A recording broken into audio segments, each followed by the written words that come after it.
Okay, good morning, everybody. Hope everybody is well. Thank you for sticking with me on yesterday's construction event. It is quieter today, thank God. You know, sometimes in life, you don't appreciate things until it gets taken from you. I can't tell you how much I appreciate being able to talk to you this morning without the sound as if the roof is going to collapse on me. So I appreciate that. Thank you so much for tuning in. First of all, I want to give a special thank you to my friend Mark Gustakov. Mark and I went to Israel together. Thank you for watching the show. Yesterday I came home and I saw a package on my doorstep from Mark, and here's what it was. It was a hat. If you can see it, for those who are only listening audio, it is a hat with a big zeal on it, which I love. This became my new favorite hat. So thank you, Mark, for the swag. One day, Andy and I are going to sit down and do some swag together, which everyone will think is insane except for us. Zeal and honor and be do and all that other fun stuff that we say here that when tell it to someone else, they're like, what are you talking about? We'll have our own swag, coffee cups, whatever. I don't know. My dreams. We're speaking about honor. This idea of humility and what it is and what it's not. Yesterday, for those who were able to listen past all the noise, we started speaking about inside out versus outside in. How when we look at the world from the sense of our accomplishments and need the world to make us feel like we are accomplished, we are inherently limiting ourselves. And what happens is we lose sight of the source of our accomplishments. And we focus on the impact of our accomplishments. This is a major misconception that will leave us always feeling unsatisfied. Right? Let's delve in a little bit with God's help. If we measure our accomplishments and we focus our accomplishments, our actions, let's say, on our accomplishments, if we put our minds to valuing our actions based on our accomplishments, based on the results of our actions, we end up valuing what we do based on its impact. And its impact is almost always contingent on things outside us. So we end up valuing what we do by things that are outside us, out of our control. So the speech that I spoke about yesterday about the rabbi who got up is really valuable based on how many people heard it. If you do a video and 2 people see it, it's less valuable than 2 million people see it. Let's assume it's the same video. If someone walks up to the teacher and says, you changed my life, and her teaching was much better or much more valuable than a teacher that never had that. If we work and end up making X amount of dollars, it's much more valuable than if we make less, right? We value the things that I do based on the impact that it has on other people. Now, what happens then is we need other people in order for us to feel valuable. Now, let's take it one step further. Once I look outside myself to find the value in what I do, in a way, I give more credit to my actions. I'm more vulnerable, if you will. I'm more at risk. So if I do a video and few people see it or like it, I now have placed myself in a state of vulnerability, and I need the world to tell me how good I am. I need the world to tell me that I'm making the impact. I need the child to give me the respect or the appreciation to feel like I'm a good parent. I need the bonus to show that I'm a good employee. I need the toys in order to feel like I'm accomplishing what I want financially, right? If you can picture it, as I look outside to value my action, I need outside more and more and more and more. So if you can picture when my brain starts valuing what I do, it begins in my actions and it ends in my accomplishments. So my actions really are the beginning of what I'm looking at. And then that's why you hear words that like words are cheap. Have you heard these maxims? Words are cheap. It's the action that counts. Sticks and stones may break my bones, but words can never hurt me. Do you hear what I'm saying? This physical way of seeing the world places the value on what we do in the beginning and then what we have at the end. And in that state, it's very vulnerable. Your self-worth at 16 could be not what you wear, but what your friends think of what you wear. Your self-worth at 20s could be not what you do, but what your community thinks of what you do. So if you're living a physical lifestyle in your mind, a physical mental lifestyle, if we live from a physical or materialistic perspective, the domain of what matters to us begins in our actions and ends in our impact. And that's where we play. Actions to impact. And it's a very dangerous road because there's a lot of things that we do that don't have the impact that we want. And there's some people that should give us the response and the respect and don't because of issues that they have. I remember when my kids first, when in April, May, whenever COVID first hit, and my kids were on Zoom with their classrooms. My gosh, my son's teacher, like God bless him and God bless her. I mean, like they're trying their hardest. I mean, like 10-year-old kids. I don't know if you're a teacher of 10-year-old kids, but holy mackerel, that's a significant job. Elementary school teachers, man, I have new respect for elementary school teachers. Holy cow, what I listened to for 6-8 minutes, just when the poor teacher was trying to do a roll call. I'm here. And he was like, no, I'm in alphabetical order. But I just want to tell you that I'm here. I'm like, I'll get you. I'm in alphabetical order. And like Mrs. So-and-so, can I put a background? And like, you can't get, I'm like, I personally was ready to take the computer, like, can everybody please stop talking? Yeah, 3rd and 5th grade, my gosh. It's unbelievable. Like, you must be heroes. But like, I can imagine a teacher looking at and being like, holy cow, like these kids can barely pay attention. Now, what this does is it begins to value who we are outside in, having to doing to being, outside in. And when you live in this space long enough, that inner soul that we all have starts to get covered.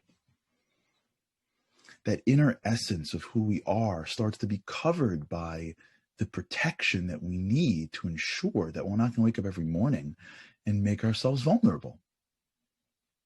That's why kids go from being on fire to too cool. Why is it that you take a kid who's 3 and he bounces around and he's helping out and, dad's banging on the shed and the little 3-year-old's got the little toy banging on the shed and they get dressed up and they have their friends over.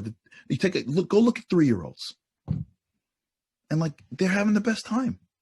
Take that 3-year-old and walk him through elementary school and make him 14. He's too cool. Why? Shouldn't he be more on fire? Shouldn't she be more? No, and the answer is because they don't know how to measure themselves. Their whole world is collapsing around them. 3-year-olds aren't aware of what they do and what they have. They're not aware of their actions or their impact. All they're aware of who they are. And it changes all the time. They're not cognizant of the world around them. 4, 5, 6, they're not really there yet. They sort of are. 13, 14, 15, their whole life is have. And what they need is acceptance. And they're stuck into these little fish bowls based on who's their age. They don't get to choose their friends. They don't get to choose their environments. They don't get to choose their social acceptance rules. Those kids don't get to choose whether their group is going to care more about academics or athletics or what you wear or how much you have. They get plopped into an environment that they're stuck in. And their whole life is they're trying to figure out impact. And for them, impact is just acceptance. So their B is outside in. So they can't be vulnerable. Because what are they going to do if they stick their neck out and they come to school wearing something that's not what everyone accepts? What are they going to do if they do things that no one likes? So all of a sudden, like, everyone plays, chess, I guess, and they all play chess, and everyone plays sports, and they all play sports. And all of a sudden, you see somebody who's like super dramatic, but like thinks less of herself because in her school, like, the math students are considered the smartest.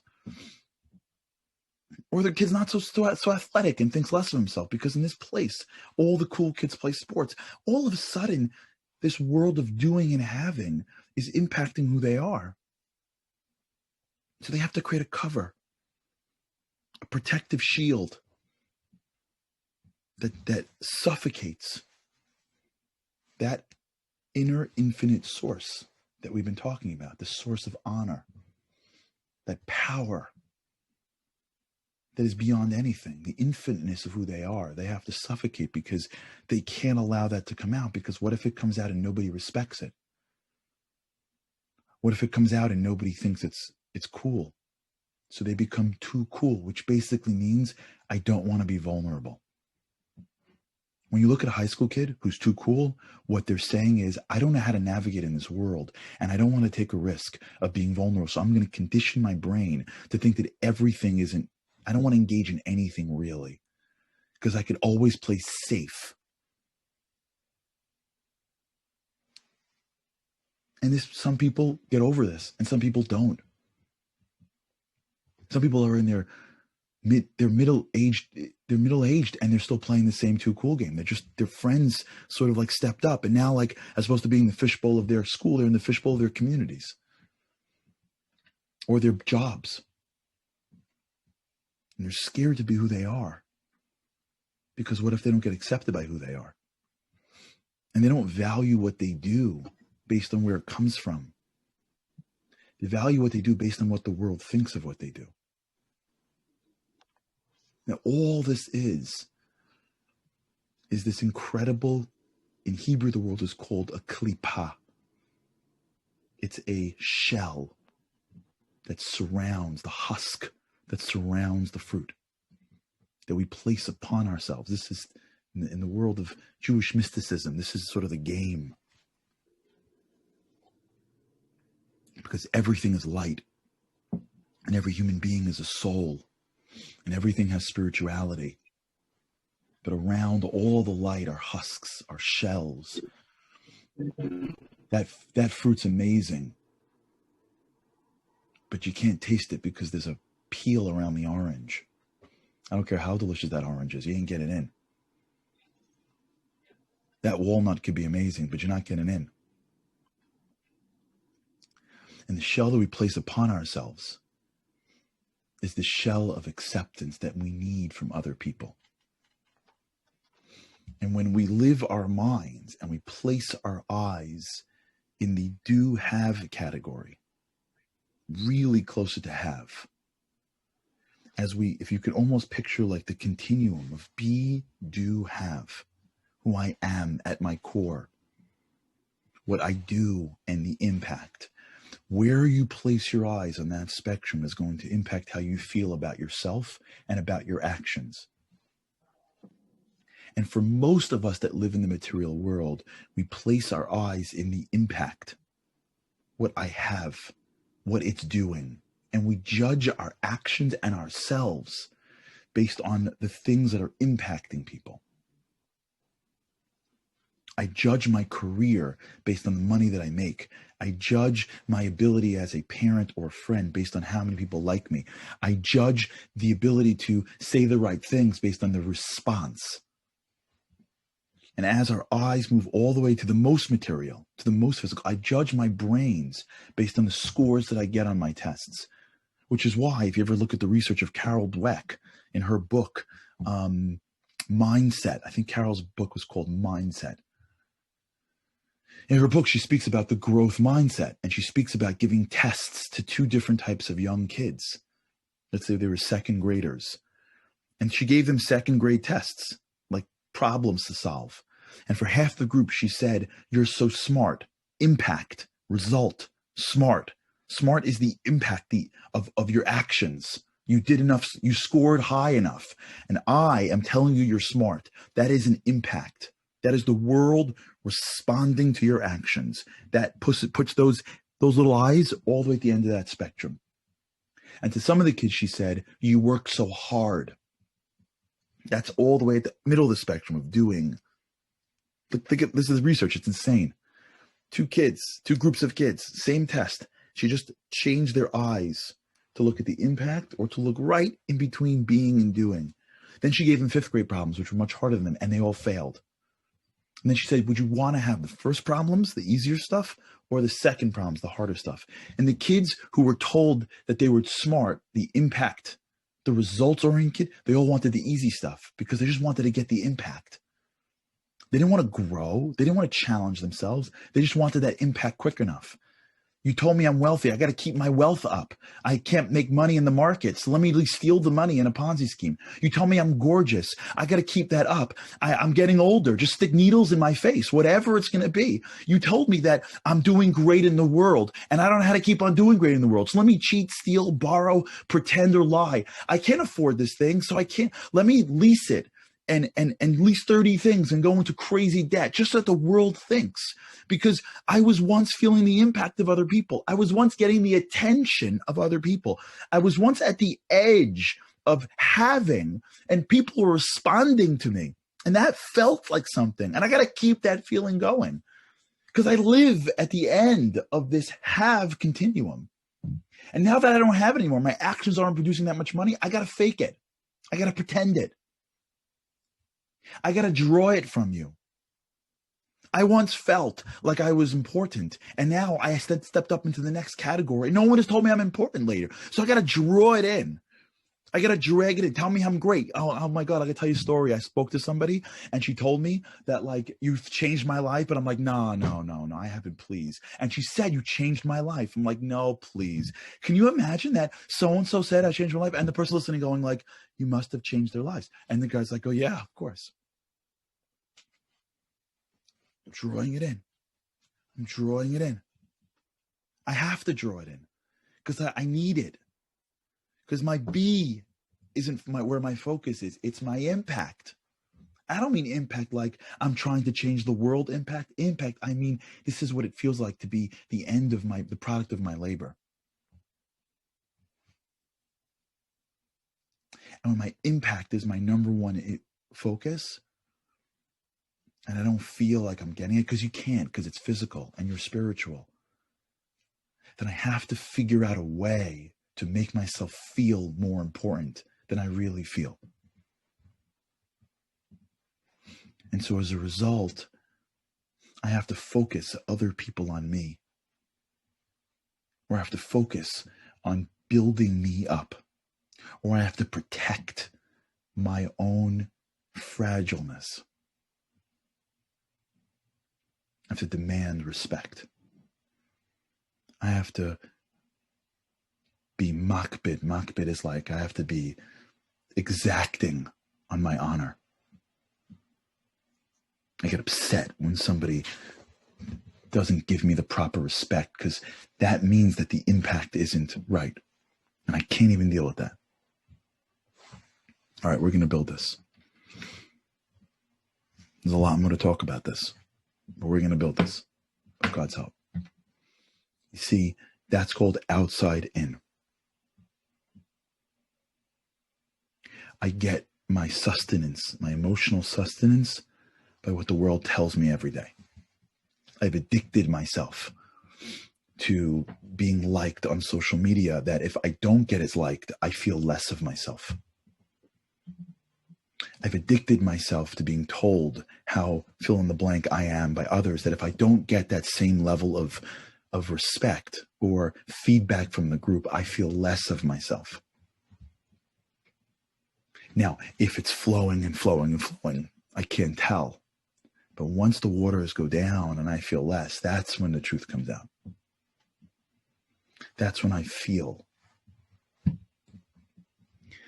like I have to go out and get it because I'm so used to, or I so need, or I so value somebody else's feedback for me that if I don't get it, I feel lacking. Arrogance isn't like we're bad people. Arrogance isn't bad.